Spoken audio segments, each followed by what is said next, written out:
విస్తరణ కార్యక్రమం గతంలో కోనేరు వర్క్ అని చెప్పి చెప్పిన దాని మీద అఖిలపక్ష సమావేశం జరిగింది. అఖిలపక్ష సమావేశంలో పార్టీ తరఫున మా స్టాండ్ మేము చాలా క్లియర్ కట్ చెప్పుకున్నాం. కాంపెన్సేషన్ అనేది ఇవ్వాలా, ఎక్కడైనా ప్రభుత్వ భూముల్లో ఉన్నటువంటి దానికి ఆక్రమణలు ఏమైనా ఉంటే కరెక్ట్గా సర్వేలు చేసి ప్రజల ఒప్పందం మేరకు జరగాల, లేదంటే న్యాయ పోరాటం చేస్తాం, వీధి పోరాటం చేస్తాం, ఎంతవరకైనా పోతామని చెప్పేసి. ఇది ఎందుకు చెప్తున్నానంటే ఇది జరిగి దాదాపు 6 నెలలో 8 నెలలు అవుతుంది, దాదాపు సంవత్సరం కాలం అయిందనుకుంటున్నాను. చెప్పినటువంటి మాట కట్టుబడే మొదటిగా వాళ్ళకి తెలియజెప్పిన తర్వాత సంబంధిత అధికారులు హై హ్యాండెడ్ బిహేవియర్తో పోతూ ఉంటే నోటీసులు ఇస్తే దానికి ప్రతిగా న్యాయపరంగానే సెటిల్డ్ లా ఏదైతే ఉందో దానికి అనుగుణంగా we're all against the TDR proposal. Transferable development rights మేము వ్యతిరేకము. ఆ చట్టంలో ఉన్నటువంటి వెసులుబాటు ఏమంటే ఎవరైతే ఆస్తిని కోల్పోతున్నారో నిర్వాసితులు వాళ్ళు ఎస్ అని చెప్పితే మాత్రమే, టీడీఆర్ యాక్సెప్ట్ చేస్తే మాత్రమే ముందుకు పోవాల్సినటువంటి పరిస్థితి ఉంటుంది సంబంధిత అధికారులకి ఏదైనా ల్యాండ్ అక్విజిషన్ యాక్ట్ ప్రకారం. అదర్వైజ్ 2013 భూసేకరణ చట్టం ప్రకారమే ఆస్తులు సేకరించడం అనేది వాళ్ళకు అనివార్యం ఉంటుంది. కాబట్టి ఏదైతే చావిడి దగ్గర నుంచి కోనేరు వరకు ఉన్నటువంటి రోడ్డు విస్తరణ పనులు ఆగిపోయినటువంటి పరిస్థితి, వాళ్ళు ఏదన్నా ఉంటే కూడా ల్యాండ్ అక్విజిషన్ యాక్ట్ ప్రకారం చేయాలి compulsory, otherwise they cannot proceed. ఇది ఒక ఎత్తు. మాస్టర్ ప్లాన్లో కూడా ఇది 40 అడుగులే ఉంది. అంత మునుపుండేది ఏదైతే ఉందో వేమారెడ్డి సర్కిల్ నుంచి ఎన్టీఆర్ సర్కిల్, కాలేజ్ సర్కిల్ నుంచి చావిడి వరకు రోడ్డు విస్తరణకు మేము వ్యతిరేకం కాదు, రోడ్డు వేయడానికి వ్యతిరేకం కాదు. వేసేటువంటి క్రమంలో ఇది ఊరు, మీ అంతకు మీరు కానీ అఖిలపక్షాన్ని పిలిచినారు, మేము అడగలా. అఖిలపక్షాన్ని పిలిచి మాట్లాడిన తర్వాత ఏదైనా ఒక నిర్ణయం తీసుకునేటప్పుడు అఖిలపక్షంలో నాయకుల్ని కానీ అక్కడ ఉన్నటువంటి నిర్వాసితులను కానీ పరిగణలోకి తీసుకొని ముందుకు పోవాల్సినటువంటి కార్యక్రమం చేయాలి వాళ్ళు. దానికి భిన్నంగా ఎప్పుడైతే వాళ్ళు మార్కింగ్ ఇచ్చేసి పగలగొట్టాలంటే కోర్టును అప్రోచ్ చేయాలి. కోర్టు ఎవరైతే అప్రోచ్ అయినారో వాళ్ళందరికీ కూడా స్టే మంజూరు చేస్తూ ఒక ఉత్తర్వులు కూడా పాస్ చేసి డ్యూ ప్రాసెస్ అనేది మీరు ఫాలో అవ్వాలా అని చెప్పేసి. డ్యూ ప్రాసెస్ ఏమంటే నిర్వాసితులందరికీ కూడా నోటీసులు ఇచ్చి వాళ్ళ నుంచి వాళ్ళ ఆస్తికి సంబంధించినటువంటి వివరాలు తీసుకొని తర్వాత సర్వే చేసి వాళ్ళ సమక్షంలో తదుపరి కోర్టుకు కౌంటర్ వేసి కోర్టు ఉత్తర్వుల మేరకు ముందుకు పోవాల్సినటువంటి పరిస్థితులు ఉంటాయి. సరే, వయా మీడియాగా ఊరిది రోడ్డు అనేది మేము కూడా రావాలని కోరుకుంటున్నాం, సర్వే చేయాలన్నారు. దేశానికంతా రాష్ట్రానికంతా కర్ఫ్యూ కానీ లాక్డౌన్ కానీ ఉంటే ఆ సమయంలో సర్వే చేయాలంటారు. ఎందుకు ఇంత రాక్షసత్వం ఉంది మీలో అని చెప్పేసి మాకు అర్థం కావడం. అసలు మీరు ఏం కాంక్షించి ఏ రకమైనటువంటి ఆలోచనతో ఇటువంటి ఆలోచనలు వస్తాయనేది మాకు అర్థం కాదు. అందులో భాగంగానే వ్యతిరేకించినాం. మీరు కరోనా లాక్డౌన్ అయిపోయిన తర్వాత కరోనా నిబంధనలు పాటిస్తూ సర్వే చేయమని చెప్తున్నాం. అదేం కొంపలు మునగవు.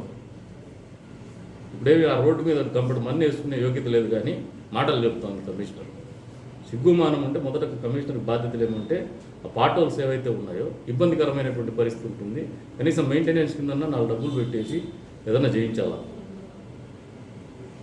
సరే, మళ్ళీ నాతో కూడా మాట్లాడినారు. 60 అడుగులకు కన్ఫైన్ అయినాము, 60 అడుగులు మేము రోడ్డు వేయాలనుకునే ఆలోచిస్తున్నామని చెప్పేసి నాకు తెలియజేస్తున్నారు. We welcome the move. మేము కూడా రోడ్డు అవసరం మా ఊళ్ళో, ఈ రోడ్డు అనేది అనివార్యము, మాకు కూడా అవసరమే. 60 అడుగులు వేయండి మా. ఏదైనా మీరు సర్వే 3 సార్లు చేసినారు, కన్ఫ్యూజన్లో ఉన్నారు, ప్రజలు కూడా ఒక ప్యానిక్లో ఉన్నారు. మీరు వాళ్ళనందరినీ కూడా ఒకసారి అఖిలపక్షానికి తెలియజెప్పండి. బీజేపీ, సిపిఐ, సిపిఎం, ఇతరత్ర పార్టీలు, జనసేన వీళ్ళందరూ కూడా తెలియజెప్పండి. ఆ రోజు మీరు పిలుస్తున్నారు, ఈ 60 అడుగుల రోడ్డు నిర్ణయం అనేది మీరు తెలియజెప్పండి.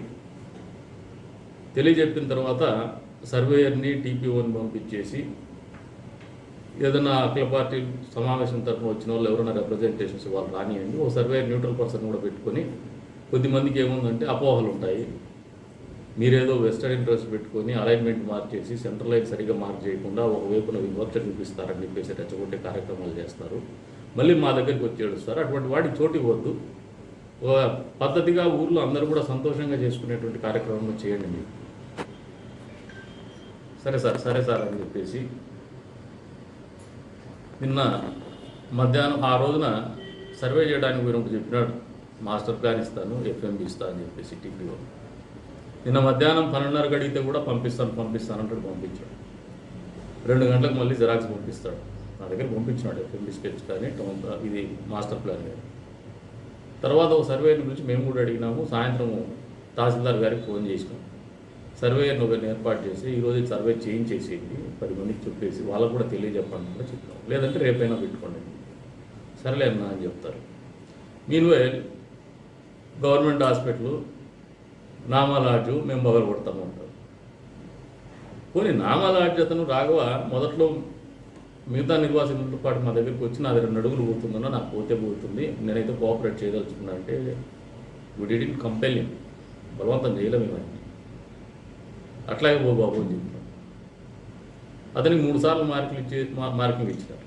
అతను ఒక కన్ఫ్యూజన్లో పోయినాడు. కామన్ మ్యాన్ సైకాలజీ ఒకటి ఉంటుంది. ఊర్లో అభివృద్ధి జరగల్లా, కాలువ గాల్లా నా ఇంటి ముందు పోకూడదు, కరెంటు గాల్లా పోల్ నా ఇంటి ముందు ఉండకూడదు, నీళ్లు కావాలా కుళాయి నా ఇంటి ముందు ఉండకూడదు. ఇది లేమ్యాన్ సైకాలజీ. ఎక్కడైనా ఆ భావన మార్చాలంటే వాళ్ళలో మార్పు రావాలా. ఇటువంటి పరిస్థితులు ఉంటాయనే ఉద్దేశానికి నేను కూడా అందరినీ కూడా ఒకసారి మాట్లాడి చేయండి, కొన్ని ఇబ్బందులు ఉంటాయని చెప్పినాం. అదే రాఘవ నిన్న పగలగొట్టే టైంలో రివర్స్ పోయినాడు. ఒకవైపున తహసీల్దార్ ఏం చెప్తాడు, అన్న నేను ఆపిచ్చేసినాను, సిఐ గారికి చెప్పినాను, ఈరోజు వద్దని చెప్పినాను, రేపు సర్వే అయిపోయిన తర్వాత ఒకటేసారి చేద్దామంటాడు. ప్యారలల్గా ఇది చేస్తాడు. ఇదే కార్యక్రమం వాళ్ళు నిజాం అలీ కాలనీ కూడా చేసినారు. డైలాగ్ ఓపెన్ చేయాలా, మాట్లాడాలంటారు, పిలుస్తారు, ఇంకా డైలాగ్స్లో ఉన్నట్లే ఇమ్మీడియట్గా అక్కడ పగలగొట్టే కార్యక్రమం చేస్తారు. అంటే దౌర్జన్యము, రౌడిజము మీరు చేస్తూ ఉన్నారు, అది కనపడలా. ఏదైతే కోపం లేకొచ్చినా నేను కోప్పడి ఏంది ఇది ఊర్లో ఈ రకమైన పరిస్థితులు చేస్తానని అక్కడికి పోవడం జరిగింది. ఆ అబ్బాయి రాఘవ కూడా అన్న నాకు మొత్తం మొదట్లో ఇక్కడ మార్కింగ్ ఇచ్చినారు 2 అడుగులని, ఇప్పుడు నా లాడ్జ్ సగం పోతుంది, ఈ కన్ఫ్యూజన్ ఉంది నాకు అంటే ఆయన కన్సెంట్ ఇస్తే నేను మొదలుకొట్టినా అంటాడు టీపీఓ. కన్సెంట్ ఇస్తే ఎవడైనా వాని ఆస్తి వాడే కొట్టుకుంటారు కన్సెంట్ ఇచ్చినవాడు. ఎందుకంటే మీరు జేసీబీలు పెట్టి ఎట్లంటే అట్లా కొడితే వాళ్ళకి ఇబ్బందికరమైన పరిస్థితి ఉంటుంది. కనీసం సమయం ఇవ్వకుండా, నోటీస్ ఇవ్వకుండా చేయడం అనేది రాక్షసం. అందులో భాగంగానే నేను మందలించడం జరిగింది. కొన్ని రకాలుగా భూత పదాలు కూడా మాట్లాడడం జరిగింది. సభ్య సమాజం కూడా కొద్ది వరకు ఇబ్బందికరం అయ్యుండొచ్చు. కొంతమందికి చదువుకున్నటువంటి వాళ్ళు ఇట్లా మాట్లాడచ్చు అనే ఆలోచన రావచ్చు.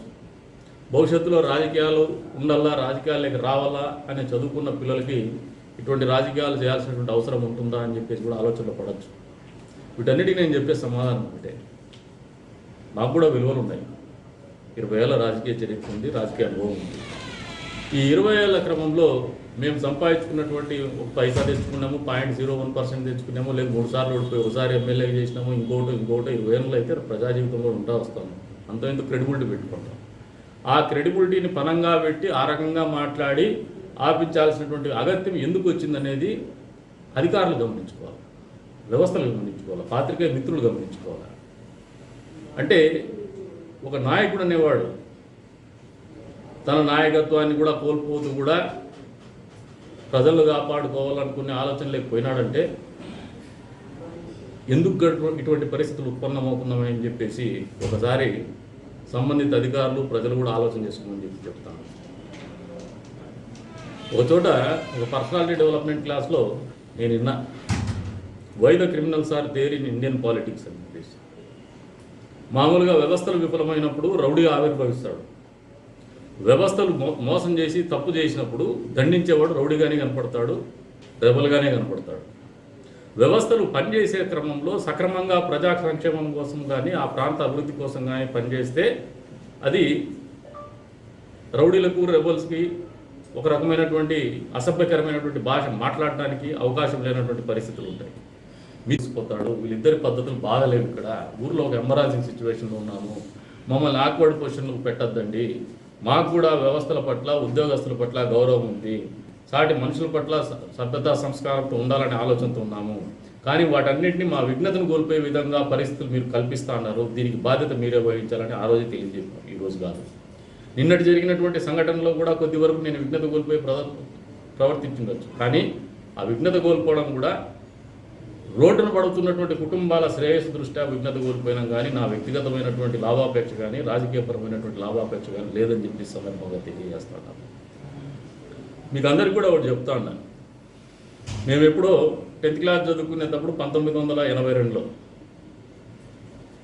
వినాయక చవితి సందర్భంగా ఇక్కడ స్టాబింగ్ జరిగింది, కత్తిపోట్లకు గురైనారు, కొద్దిమంది చనిపోయినారు.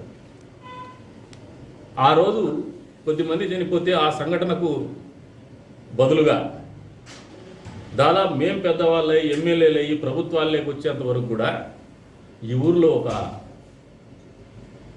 దురదృష్టకరమైనటువంటి ఆచారం ఉంటూ వచ్చింది. ఏంటంటే తెల్లారే వరకు నాయకులాడ హిందూపూర్ క్రాసింగ్లో కాపలా కూర్చోల్లా, వినాయకుడి నిమజ్జనానికి ఇబ్బంది పడల్లా, ఆడవాళ్ళు పిల్లోళ్ళు తిడతా అంటే తిట్టించుకోల్లా.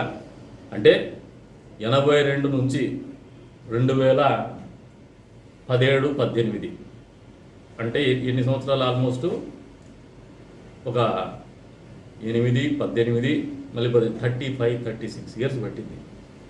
ఈ రోజున రోడ్డు విషయంలో కూడా నాకున్న ఆలోచన అదే. ఈరోజు అదొక అలైన్మెంట్, ఎవ్వరూ క్వశ్చన్ చేయకుండా, టెక్నికల్లీ సౌండ్ నాలెడ్జ్ వాళ్ళు మాట్లాడకుండా, బాధ్యత కలిగినటువంటి వ్యక్తులు, ప్రశ్నించాల్సినటువంటి వ్యక్తులు ప్రశ్నించకుండా వాళ్ళ ఇష్టానికి అలైన్మెంట్ చూపించేసి వాళ్ళ ఇష్టానికి మార్కింగ్ చేస్తే నష్టపోయే వాళ్లకు భవిష్యత్తులో ఒక 8-10 తరాలు కూడా మళ్ళీ దాన్ని కరెక్ట్ చేసుకోలేరు పరిస్థితి లేకపోతారు. అదొక ప్రెసిడింగ్ కింద కూడా సెట్ అయిపోతుంది. నష్టపోయేది ఊరు. అందుకనే మొండిగా ఉంటూ వస్తారు. ఎవరిని తిట్టాలనే ఆలోచన మాకు ఉండదు. ఉదాహరణకు ఒక అధికారి కూడా నా వెల్విషరే ఆయన మాట్లాడినప్పుడు, అన్న మీ స్థాయికి కరెక్టే, మీరు చేసిన పని, మీ స్థాయికి మీరు ఇటు మాట్లాడితే నా స్థాయిని తగ్గించుకునే పరిస్థితి నేనే చేస్తానంటే అటువంటి స్థాయి తగ్గుతుంది. ఈ మాటల నుంచి విచక్షణ కోల్పోయి మాట్లాడేదాని నుంచి క్రెడిబిలిటీ పోతుందని తెలిసి చేస్తున్నాము అనేది తెలియజెప్పినాను అధికారులకు ఇంతకు ముందే. అవును, నేను ఈ పరిస్థితిలోకి పోవాల్సిన పరిస్థితి మీరు కల్పిస్తూ ఉన్నాను. దీనికి బాధ్యులు ఎవరు అనేది సంబంధిత అధికారులు ఆలోచన చేసుకుంటారు. ఎప్పుడు వ్యవస్థలు విఫలమైతే రౌడీలు, రెబల్స్ వస్తారనేది లేదు, విప్లవాలు పుడతాయని ఉన్నాను. అదే రకంగా వ్యవస్థల్లో ఉన్నతమైనటువంటి స్థాయిలో ఉన్నటువంటి వాళ్ళు అక్రమాలకు పాల్పడితే నష్టపోయేది పేదోడు, సామాన్యుడు. అక్రమాలకు కాకుండా అక్రమ సంబంధాలకు కూడా మొదలు పెట్టుకున్నారంటే అది రాక్షసత్వానికి పరాకాష్ట. మరి ఈరోజు నేను ఈ మాట అంటున్నానంటే ఈ మాట ఎవరి గురించి అన్నానో వాళ్ళకు తెలుసుంటుంది, వాళ్ళు ఆలోచన చేసుకోమంటున్నా. మళ్ళీ కూడా తెలియజెప్తాను, పోలీస్ శాఖ వారికి, పాత్రికేయ మిత్రులకి, సంబంధిత అధికారులకు కూడా విజ్ఞప్తి చేస్తూ ఉన్నాను. మీరు అందరి శ్రేయస్సు దృష్ట్యా కూర్చొని మాట్లాడుకొని ఏదైతే మీరు జెంట్మెన్ అగ్రిమెంట్లో పాటుగా 60 అడుగులు అని చెప్పినారో అందరికి కూడా అఖిల పక్షాల వాళ్ళకి తెలియజెప్పి, ఫోన్ ద్వారా తెలియజెప్తారు, లెటర్ ద్వారా తెలియజెప్తారో 60 అడుగులు ఫిక్స్ అయినాము, సర్వే చేస్తున్నాం పలానా డేట్న, మీ వాళ్ళు ఎవరైనా వచ్చి రిప్రజెంట్ చేసి చేయండి, నేను ఒక సర్వేని పెట్టి మార్కింగ్ ఇచ్చేసి ఇది ఫైనల్ అని చెప్పేసి అందరి సమక్షంలో చేసుకుంటే మిమ్మల్ని ఎక్కడైతే మేము మాట్లాడినామో అక్కడే గౌరవిస్తాము, అవసరమైతే క్షమాపణ కూడా చెప్తాం. కానీ మీరు ఇంతే కదా ఏమవుతుందనే ధోరణి పోతే మేము మరింతగా దిగజారడానికైనా సిద్ధంగా ఉంటాము, తగ్గేదేముండదు. మీరు ఏదన్నా మమ్మల్ని అన్నారని చెప్పేసి ఏదన్నా మాకు ఎవరో ధర్నాకో ఇంకోరని రెచ్చగొట్టి ఎవరో అధికార పార్టీ వాళ్ళు చెప్తే అదే ధర్నాకు ప్రతి ధర్నా మీ ఆఫీస్లో ఫస్ట్, మీ ఆఫీస్ గేట్లో, తర్వాత మీ ఆఫీస్ చేంబర్ మెయిన్ ఎంట్రెన్స్లో, తర్వాత చేంబర్లోనే కూర్చొని ధర్నా చేసి మీరు చేసిన పనులు చెప్పడానికి కూడా మేము వెనకాడం. సభ్యతా సంస్కారం అనేది ఇరుపక్షాల వాళ్ళకు అవసరం. సంబంధిత అధికారులు ఎవరైతే చదువుకొని ఉద్యోగాలు చేస్తున్నారో మీకు కూడా సంస్కారము, సభ్యత, ఊరి పట్ల ఒక విచక్షణ మీకు ఉండాల్సినటువంటి బాధ్యత ఉందని చెప్పేసి కూడా ఈ సందర్భంగా తెలియజేస్తాను. మీరు సభ్యతా సంస్కారం మర్చిపోయి ప్రవర్తిస్తున్నారు. భవిష్యత్తులో ప్రవర్తించకపోతే మేము మాట్లాడబోయే భాష మరింత ఇబ్బందిగానే ఉంటుందని కూడా తెలియజేస్తాను. ఎవరిని మాట్లాడాలని మా కోరిక లేదు. If you are forcing us to do so, మేము వెనకపోయే పరిస్థితి లేదు. If you are compelling us to make to do so, we are not going back. ఇది చాలా కేటగారికల్ చెప్తాను.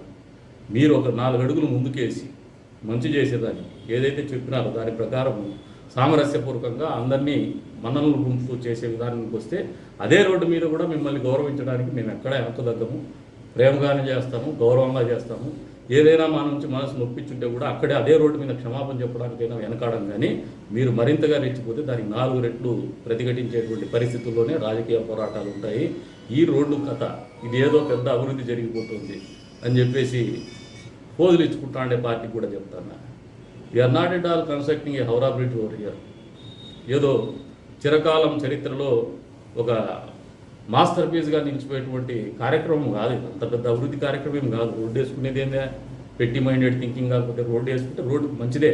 కానీ it is not the only development. అదొకటే డెవలప్మెంట్ కాదు, సో మెనీ ఆస్పెక్ట్స్. నిజంగా ఆ చిత్తశుద్ధి ఉంటే ఆ మోరీలు వేసినప్పుడు కడుపు తిని కూడు తినే వాళ్ళు అయితే, ఏదైతే ఎస్టిమేషన్లో ఉండే ఆర్సీసీ బాక్స్ కలవాటు వేసేవాళ్ళు, వాహనాలకు ఇబ్బంది లేకుండా చేసేవాళ్ళు, 3 సార్లు 30 సార్లు వాహనాలు ఇరుక్కునేటట్టు బొక్కలు పెట్టుకునేటువంటి పరిస్థితులు లేరు. నిజంగా చిత్తశుద్ధి ఉంటే, అభివృద్ధి చేయాలనే ఆలోచన ఉంటే, ఊరు బాగు చేయాలనే ఆలోచన ఉంటే, దానికి ఏదో అభివృద్ధి ఏం అభివృద్ధి పడుతున్నాము, ఏమన్నా 100 కోట్ల డబ్బులు తెచ్చేసినారా వీళ్ళు? కోనేరు దగ్గరికి పోయి తల ఉంచుకొని సిగ్గుతో తల ఉంచుకోవాలి వీళ్ళు చేస్తే. ఇదే కోనేరు దగ్గర ఏమైనా బుద్ధుడిని ప్రవర్తిస్తున్నారా? నరసింహస్వామి గుడి డబ్బులు అయ్యి ఒక ఈవోని పెట్టుకున్నారు, పెద్ద ఆర్టికల్ వస్తారు, పెద్ద ఎత్తున అవినీతికి పాల్పడుతూ ఉన్నాడని చెప్పేసి. అతను పెద్ద డ్రామా ఆర్టిస్ట్ ఆయన. ఇదంతా ఒక అవినీతిమయమైపోయినటువంటి పరిపాలన కొనసాగుతుంది ఇక్కడ. ఇంకా ఒకటి చెప్తాను, ప్రజల ఆస్తులంటే గౌరవం లేనటువంటి ప్రజాప్రతినిధులు, ప్రభుత్వాలు ఉంటే ఇటువంటి పరిపాలనే ఉంటుందని చెప్పేసి కూడా బలంగా నమ్ముతాను. అంతేకాదు, ఈ రోజున మరికొంతమంది రైతులకు కొంతమందికి టీకేట్ పట్టాలు కూడా పాస్బుక్లు ఇచ్చినారు. రైతులు కొంతమంది ఎంజాయ్మెంట్లో ఉన్నారు. నేను అధికారం లేకొస్తే సోలార్ భూముల విషయంలో పరిహారం ఇస్తానని ప్రగల్భాలు పలికినటువంటి ముఖ్యమంత్రి, ప్రజాప్రతినిధి కనుమరుగైపోయినారు, తెరమరుగైపోయినారు. ఎంతమందికి పరిహారం వచ్చిందో వాళ్ళకైతే పరిహారం వచ్చింది. తప్పులు చేస్తాం. మీరు ఒక మంచి చేయడానికి ఒక అడుగు వేస్తే మేము 4 అడుగులు ముందుకేసి మిమ్మల్ని సగౌరవంగా మీతో పని చేయించుకొని భవిష్యత్తులో కూడా మీకు ఆ గౌరవాన్ని పెడతాం.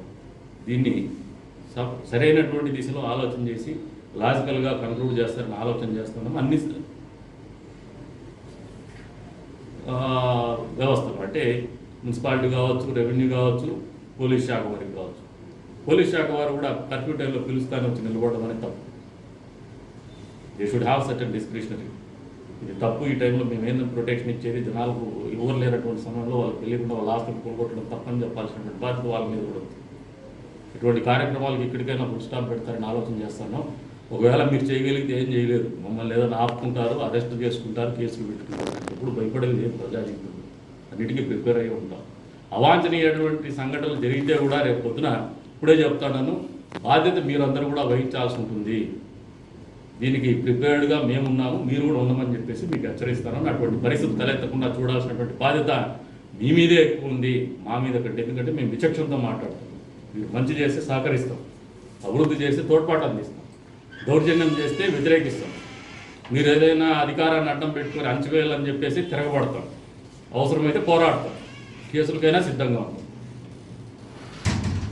మండలం వేపరాళ్ళ గ్రామ పంచాయతీకి సంబంధించి సీఎం తాండా చెరువుకి నీళ్లు డైవర్షన్ చేయడానికి ఈరోజు ఎన్ఆర్ఈఎస్ అయితేనేమి, ఫారెస్ట్ అధికారులు, అదేవిధంగా ఇరిగేషన్ అధికారులతో, గ్రామ సర్పంచ్, అదేవిధంగా మండల నాయకులందరితో కలిసి పరిశీలించడం జరిగింది. మరి ఇక్కడ చాలా రోజులుగా కూడా ఈ గ్రామానికి సంబంధించిన ప్రజలంతా కూడా ఏదైతే ఇక్కడ కొండలు ఉన్నాయో ఆ కొండల నుంచి వచ్చే నీళ్ళన్నీ కూడా చెరువుకు రాకుండా కిందకి వెళ్ళిపోవడం జరుగుతుంది. దానివల్ల ఈ ప్రాంతంలో తీవ్రమైనటువంటి నీటి ఎద్దడి గత 4-5 సంవత్సరాలుగా కనీసం ఈ చెరువు సీఎం తాండా అయితేనేమి వేపరాళ్ళ ప్రాంతంలో తాగడానికి కూడా నీళ్లు లేని ఇబ్బందులు. మరి ఆ వాటర్ అన్నీ కూడా చెరువుకు డైవర్ట్ చేయగలిగితే మరి ఈ ప్రాంతం అంతా కూడా గ్రౌండ్ వాటర్ డెవలప్ అయ్యి తాగునీటికి కానీ సాగునీటికి కానీ ఇబ్బందులు ఉండవన్న ఆలోచనతో కొన్ని సంవత్సరాలుగా కూడా మరి ఈరోజు పరిశీలించాం. ఇక్కడ నీళ్లు కావలసిన వాటర్ అన్నీ కూడా ఒక చిన్న డైవర్షన్ బండ్ కట్టగట్టి కొంత కాలువ తవ్వడం ద్వారా ఆ కొండ ప్రాంతాల నుంచి వచ్చే నీళ్ళన్నీ కూడా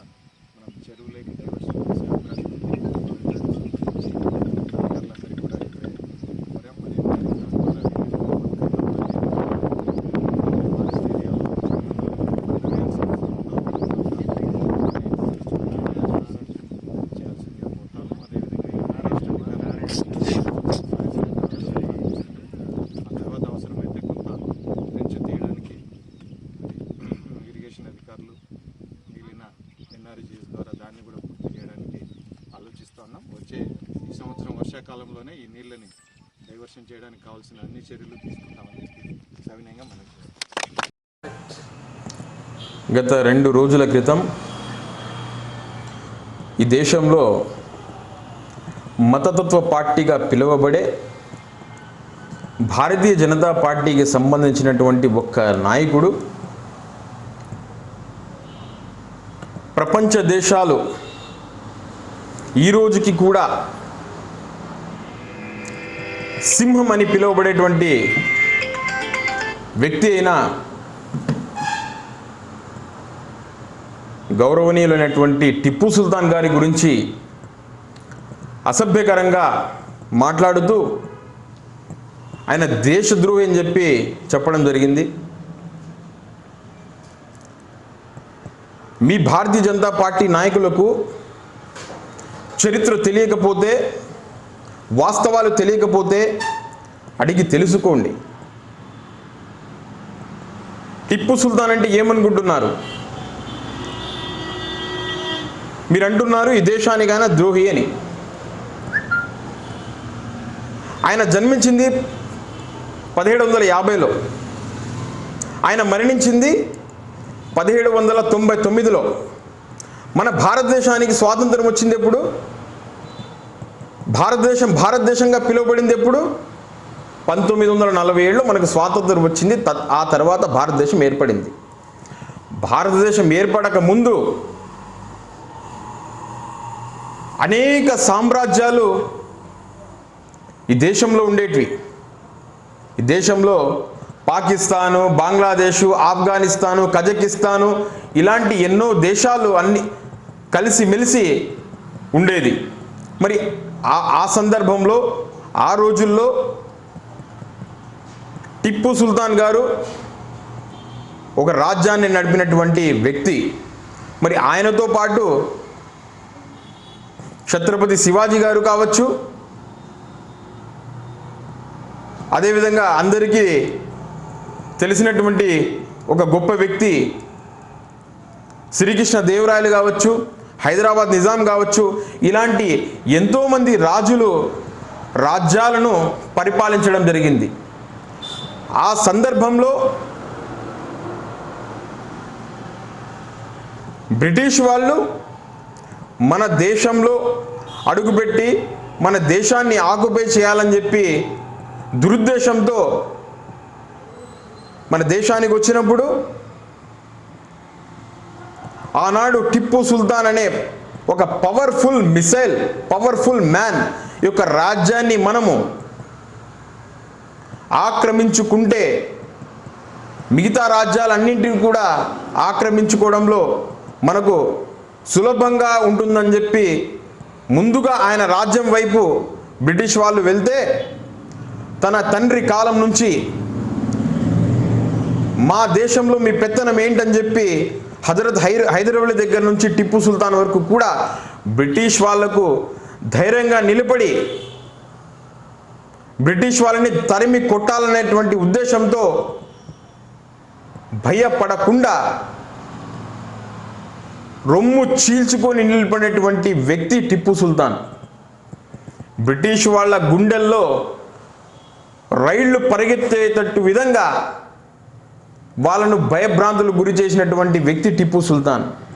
చివరకు టిప్పు సుల్తాన్ని యుద్ధంలో చంపలేక వెనకల నుంచి వచ్చి చంపినటువంటి అసమర్థులు బ్రిటిష్ వాళ్ళు. మరి వాళ్లకు ఆ రోజు నుంచి తొత్తులుగా ప్రవర్తించినటువంటి వ్యక్తులు ఆర్ఎస్ఎస్ వాళ్ళు. ఆ రోజుల్లో టిప్పు సుల్తాన్ గారి యొక్క సామ్రాజ్యంలో, టిప్పు సుల్తాన్ గారి యొక్క సామ్రాజ్యానికి వ్యతిరేకంగా బ్రిటిష్ వాళ్లకు తొత్తులుగా ఉన్నటువంటి, అది హిందూ అయినా కావచ్చు, ముస్లిం అయినా కావచ్చు, క్రిస్టియన్ అయినా కావచ్చు, ఏ మతానికి ఏ కులానికి సంబంధించినటువంటి వ్యక్తి అయినా కావచ్చు, అలాంటి వ్యక్తులను ఏ సామ్రాజ్యంలో ఉన్నా కూడా, ఏ రాజైనా కూడా చంపడం సహజం. ఆనాడు ఆ విధంగా చంపి ఉండొచ్చు. కానీ మరి ఈరోజు మన దేశానికి స్వాతంత్రం వచ్చిన తర్వాత మన భారతదేశానికి మన దేశానికి సంబంధించినటువంటి వ్యక్తి మన దేశానికి వ్యతిరేకంగా ప్రవర్తిస్తే చంపుతారా చంపరా? ఆ రోజు కూడా అదే విధంగానే జరిగింది. శ్రీకృష్ణదేవరాయలు కాలంలో ఆయన కూడా అనేక సామ్రాజ్యాలను ఆక్యుపై చేసుకోవడం జరిగింది. ఆ సామ్రాజ్యాలన్నీ కూడా ముస్లింలవి కాదు, ఆ సామ్రాజ్యాలు అన్నీ కూడా హిందువులవే. అక్కడ కూడా చాలామంది హిందువులు చనిపోయినారు. రాజ్యాలను గతంలో ఒక రాజ్యానికి సంబంధించినటువంటి రాజులు మరొక రాజ్యాన్ని ఆక్యుపై చేసుకోవాలనేటువంటి సందర్భంలో చంపి ఉంటారంతే తప్ప టిప్పు సుల్తాన్ దేశద్రోహి కాదు. టిప్పు సుల్తాన్ ఒక మొగాడు. మీలాంటి ఆర్ఎస్ఎస్ తొత్తుల గుండెల్లో గుణపం దింపినటువంటి మొగోడు.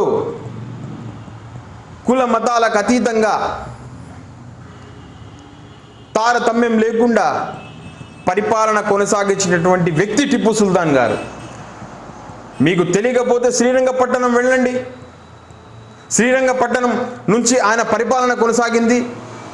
చుట్టూ కాంపౌండ్ కోట ఉంటుంది. ఆ కోటలో ఒక బ్యూటిఫుల్ రంగనాథ స్వామి సంబంధించినటువంటి ఆలయం ఉంది. ఆయన సమాధి ఉంది. ఆయన కుల మతాలకు అతీతంగా పరిపాలించినటువంటి వ్యక్తి కాబట్టే ఆయన రాజ్యంలో ఉన్నటువంటి దాదాపు 2000 ఆలయాలలో పనిచేసేటువంటి అర్చకులకు ప్రతి నెల జీతం ఇచ్చినటువంటి ఘనత టిప్పు సుల్తాన్ గారిది. అంతెందుకు, మన కదిరిలో ప్రసిద్ధి కాంచినటువంటి శ్రీమత్ లక్ష్మీ నరసింహస్వామి ఆలయానికి 1000 ఎకరాల భూమి ఇచ్చినటువంటి ఘనత టిప్పు సుల్తాన్ గారిది. ఏ రోజు ఆయన ఒక ముస్లింగా భావించలేదు. ఆయన బ్రతికి ఉన్నంత రోజు తన రాజ్యంలో ఒక వ్యక్తిగా, బాధ్యత కలిగినటువంటి వ్యక్తిగా, బాధ్యత కలిగినటువంటి ఒక రాజుగా ప్రవర్తించి ప్రజలకు పరిపాలన అందించినాడే తప్ప మీరేదో చరిత్రను తిరగరాసి అబద్ధాలు చెప్తే ఎవడు నమ్మేవాళ్ళు లేరు. మీకు తెలియకపోతే మీ ఆర్ఎస్ఎస్ వాళ్లకు, మీ బీజేపీ వాళ్ళకు చెప్పండి. ఈరోజు కూడా వెళ్ళి చూడండి. మీరందరూ కూడా బ్రిటన్లో ఎవరైతే బ్రిటిషర్స్ టిప్పు సుల్తాన్ గారి మీద దండయాత్ర చేసి ఆయన చంపి రాజ్యాన్ని ఆక్యుపై చేసుకున్నారో వాళ్ళకు సంబంధించినటువంటి ఒక పెద్ద భవనంలో మ్యూజియం ఏర్పాటు చేసి ఆ మ్యూజియంలో ఈరోజు కూడా టిప్పు సుల్తాన్ గారు కూర్చున్నటువంటి సింహాసనం ఆ మ్యూజియంలో ఉంటుంది. టిప్పు సుల్తాన్ పనుకున్నటువంటి మంచం ఆ మ్యూజియంలో ఉంటుంది. టిప్పు సుల్తాన్ వాడినటువంటి ఖడ్గం ఆ మ్యూజియంలో ఉంటుంది. మరి టిప్పు సుల్తాన్ని ఒక చరిత్రహీనుడు, దేశహీనుడు అనేటువంటిది వాళ్ళకు ఉంటే బ్రిటిష్ వాళ్ళు వాళ్ళ యొక్క మ్యూజియంలో ఎందుకు పెట్టేవాళ్ళు ఆలోచించండి ఒకసారి. బ్రిటిష్ ఇంగ్లాండ్కి సంబంధించినటువంటి ఒక గొప్ప వ్యక్తి చెప్తున్నాడు టిప్పు సుల్తాన్ గురించి. టిప్పు సుల్తాన్ గారు చాలా మంచి వ్యక్తి, కుల మతాలకు అతీతంగా పరిపాలన అందించినటువంటి వ్యక్తి. మేమేదో అక్కడి నుంచి దేశ సంపద, బంగారు ఎక్కువ ఉంది, సంపద ఎక్కువ ఉంది, దోచుకొని రావాలనేటువంటి ఉద్దేశంతో ఆయన మీద తలబడి దోచుకొని వచ్చి ఆయన ఓడించినాం తప్ప ఆయనంత మంచి వ్యక్తి ఎవరు లేడని చెప్పి ఈరోజు ఆయనకి సర్టిఫికేట్ ఇస్తూ ఉన్నారు. ప్రజలందరూ కూడా కరోనాతో దేశంలో అల్లకల్లోలం అవుతూ తినడానికి తిండి లేక, వ్యాపారాలు లేక నానా ఇబ్బందులు పడుతూ ఉంటే మీరు చేస్తున్నటువంటి మీ పరిపాలనలో పెట్రోల్ రేట్లు పెంచేసి, నూనె రేట్లు పెంచేసి, పప్పుల ధరలు పెంచేసి మంచి రోజులు తీసుకుని వస్తామని చెప్పి చెడ్డ రోజులు తీసుకుని వచ్చేటువంటి ఈ యొక్క తరుణంలో ప్రజలను ఏ విధంగా కాపాడుకోవాలి, ప్రజలను ఏ విధంగా కరోనా బారి నుంచి తప్పించాలి, మీకు చేత కాలేదు వ్యాక్సిన్ అందరికీ వేయడానికి. వేరే దేశాలకు వెళ్ళి చూడండి, ప్రతి ఒక్క పౌరుడు వ్యాక్సిన్ వేయించుకున్నాడు. ఏ విధంగా ప్రజలను కాపాడాలి, ఏ విధంగా దేశాన్ని ముందుకు తీసుకుని వెళ్ళాలనేటువంటి సలహాలు, సూచనలు ఆలోచించకుండా కుల మతాల మధ్య చిచ్చు పెడుతున్నారా? ఈరోజు మీ భారతీయ జనతా పార్టీకి సంబంధించినటువంటి ఒక నాయకుడు తల్లి తెలంగాణలో చనిపోతే కరోనాతో, మీ ఆర్ఎస్ఎస్ సంబంధించినటువంటి వ్యక్తి కానీ, భారతీయ జనతా పార్టీకి సంబంధించినటువంటి వ్యక్తి కానీ ఒక్కరైనా ఆమె యొక్క పార్థివ దేహాన్ని మోసుకొని పోయినటువంటి దాఖలాలు ఉన్నాయా? భిన్నత్వంలో ఏకత్వం కలిగినటువంటి దేశంగా, కుల మతాలకు అతీతంగా ఉన్నటువంటి యొక్క దేశంగా ఆమె యొక్క తల్లిని మోయడానికి ఎవరు రాకపోతే ముస్లిం సోదరులు వెళ్ళి ఆమె సమాధిని తీసుకుపోయి హిందూ సాంప్రదాయ పద్ధతులు అంత్యక్రియలు చేసినటువంటి ఘనత కలిగినటువంటి దేశం ఈ దేశం. మీరు వెలిగించినటువంటి నిప్పును ఇప్పుడిప్పుడే చల్లారుస్తూ ప్రజలందరూ కూడా మేలుకుంటూ కుల మతాలకు అతీతంగా అందరూ కలిసిమెలిసి ఉన్నామని చెప్పి అనుకునేటువంటి తరుణంలో అరే మళ్ళా మన అంగడి బంద్ అయిపోతుంది, ప్రజలందరూ కూడా కలిసిపోతారు, ముస్లింలు క్రిస్టియన్లు హిందువులు తారతమ్యం లేకుండా అందరూ కలిసిపోతారని అని మీరు భయపడుతూ టిప్పు సుల్తాన్ని తిట్టడం, ఇంకొకరిని తిట్టడం, మళ్ళా మీరు దేశంలో విద్వేషాలు రెచ్చగొట్టేటువంటి ఉద్దేశంతో ప్రవర్తించడం ఇది పద్ధతి కాదు. ఏమవుతుందండి ప్రొద్దుటూరులో మీకు విగ్రహం పెట్టుకుంటే? ఆయన విగ్రహాలు కర్ణాటకలో ఎక్కడ పోయి చూసినా ఉంటాయి. ఆయన పరిపాలన రాయలసీమ ఒకటే కాదు, తమిళనాడు వరకు, ఇటు తెలంగాణ వరకు, ఆంధ్రప్రదేశ్లో, కర్ణాటక, మహారాష్ట్ర వరకు ఆయన పరిపాలన కొనసాగింది. ఆయన రాజ్యాలు ఉన్నాయి. ఈ విధంగా మీరు రెచ్చగొడితే రాయలసీమ మొత్తం ఆయన విగ్రహాలు పెడతారు. ఏం చేస్తారు మీరు? ఏం జరుగుతుంది మీ వల్ల? గాంధీని చంపినటువంటి గాడ్సేకి గుళ్ళు కట్టినటువంటి చరిత్ర మీది. దేశద్రోహి గాడ్సేనా, టిప్పు సుల్తానా? టిప్పు సుల్తాన్ లాంటి యొక్క గొప్ప వ్యక్తికి విగ్రహం పెట్టడం అనేది చాలా గొప్ప విషయం.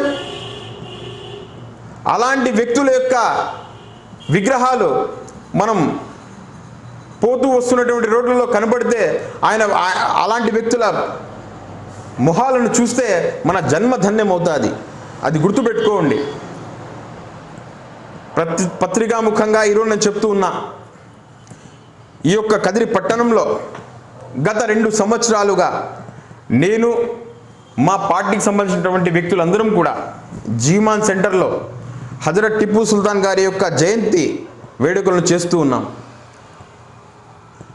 అదే స్థలంలో రాబోయే నవంబర్ 20వ తేదీ హజరత్ టిప్పు సుల్తాన్ గారి యొక్క విగ్రహాన్ని ప్రతిష్ఠిస్తాం.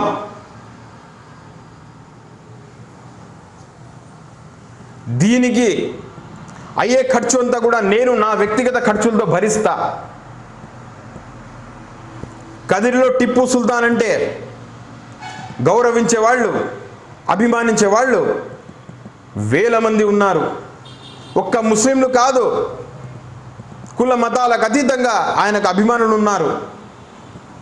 మరి ఆ యొక్క నేను అందరికీ కదిరిలో పట్టణంలో ఉండేటువంటి కుల మతాలకు అతీతంగా ఉండే ప్రజలందరికీ విజ్ఞప్తి చేస్తూ ఉన్నా,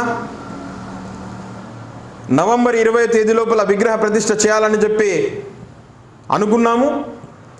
దీనికి ప్రతి ఒక్కరూ కూడా కుల మతాలకు అతీతంగా సహకరించాలని చెప్పి చేతులెత్తి అందరినీ రిక్వెస్ట్ చేస్తూ ఉన్నా. అదేవిధంగా రాజకీయాలు అతీతంగా కూడా దీన్ని రాజకీయం చేయకుండా ఒక మహానాయకుని యొక్క విగ్రహాన్ని పెట్టడం కోసం అందరూ సహకరించాలని చెప్పి కోరుకుంటూ మరొకసారి భారతీయ జనతా పార్టీకి సంబంధించినటువంటి నాయకులకు తెలియజేస్తూ ఉన్నా, రాజకీయాలలోకి ఎవరైనా కూడా సేవ చేయడానికి రావాలి. రాజకీయాల వల్ల బతకడానికి రాకూడదు. గుర్తుపెట్టుకోండి. ఏ విగ్రహాలు మీరు పడగొట్టలేరు, మీ వల్ల కాదని చెప్పి తెలియజేస్తూ సెలవు తీసుకుంటున్నా.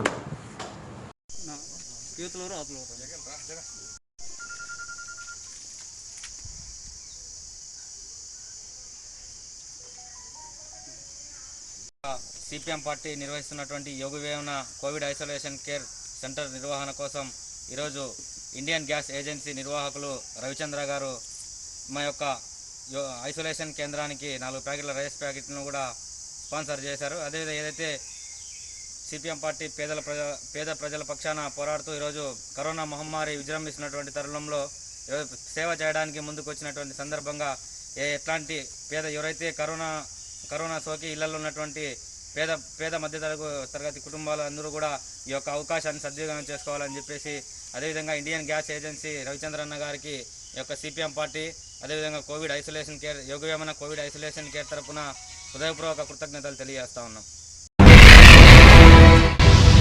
కదిరి న్యూస్ ప్రతిరోజు రాత్రి 8:30 తిరిగి ఉదయం 8:30 మీ కదిరి డిజిటల్ కేబుల్లో.